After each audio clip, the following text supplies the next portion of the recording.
When everything is in balance, it runs great.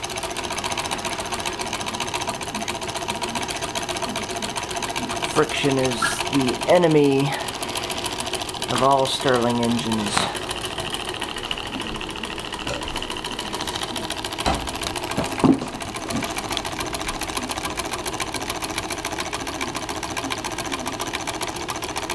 Really running well now.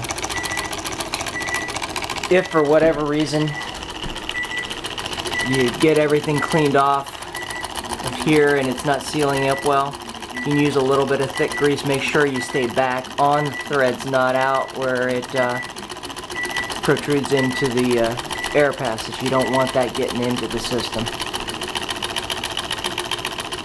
You can see right now everything's aligned very well and running smoothly.